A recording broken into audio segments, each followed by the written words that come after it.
Taylor, after another loss in this fashion, how challenging do you think it will be for the team to sort of get up off the mat after something like this? We've done it every year that I've been here. I told the team afterwards, resilience is one of the best things that we've done. We're just facing this right now. Teams go through ups and downs throughout the season for a lot of reasons. The injuries, obviously our deficiencies on the defensive side. We just got to rally, got to stay together. I mean, our group's going to respond. They're going to be ready to put in the work tomorrow and get ready for Wednesday's game. That's the challenge. It's a great opportunity to really show what we're made of, and I have that full belief in this group. We've got to come in.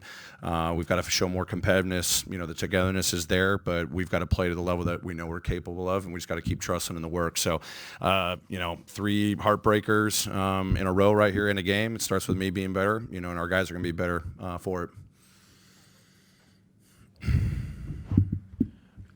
Taylor, you talked about the urgency on the defensive end and things like that. What else do you want to see now that was kind of a big talking point coming into this game, and then you had some, like the second quarter again and some rough stretches defensively in this game?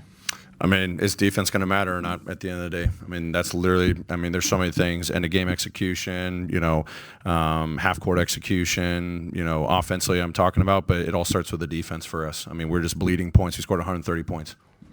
I mean, that usually wins ball games most nights in the NBA. We're giving up 40-plus points, in a quarter. We're giving up 30-plus points in a quarter. Can we get a 17? Can we get a 22? Can we not give up all these points in transition? I mean, they scored 80 points in the paint on us. I mean, that's very disappointing, and that's uncharacteristic of the Grizzlies. So when a team is just having their way, the paint, the three-point line, I thought overall, decent. I mean, Ricochet had a nice night from the three-point line. LeVert, a couple big-time threes. Matthews got loose, but you can't give up 80 points in the NBA and all those points in transition and just continue to bleed points. So we've got to find a way. It's got to matter more if we want to get to where we want to go. Taylor in the back. First, any update on Jaren? No update on Jaren.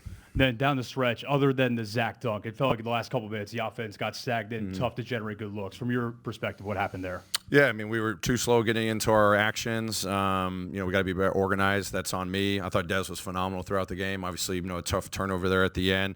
They had good, on-ball defense, pressure through some screens. Our, interactions have to be better, more physicality. And then organization, I thought, Luke was going to have an opening there. They stayed home, on one possession. So we ended up being forced into a crowd. We had the ball and some pretty good playmakers and Dez and Luke, and we just didn't get what we needed. So a combination of some good execution, good defense by them, and then, some definitely situations where I've got to be better and we've got to be better as a team.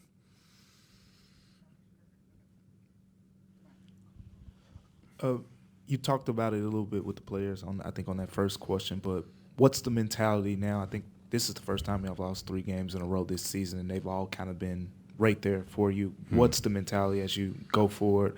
Big game on Wednesday and kind of, try to get things back in the right direction. Yeah, keep working. I mean, we've been playing good basketball all season long. I mean, not perfect basketball by any stretch of the imagination, but good basketball, and we're hitting our adverse moment right now. So it's a good opportunity for us to truly dive into how much do we want to learn from this. We're going to make this a consistent, result because our defensive lapses or something offensively that we got to clean up. The only thing we can control is our work, and that's the only thing we pour into. We're not worried about what next week holds or 2 weeks holds. It's tomorrow, Tuesday. What's tomorrow? We got to work, watch the film, put in the necessary work, keep guys ready. Guys are going to have to step up if, I'm not sure of the injury status for these guys, but, if they're back, those guys will be ready as well. So that's got to be our focal point, and that's all we can control right now. Great. Thanks, everyone. Appreciate it.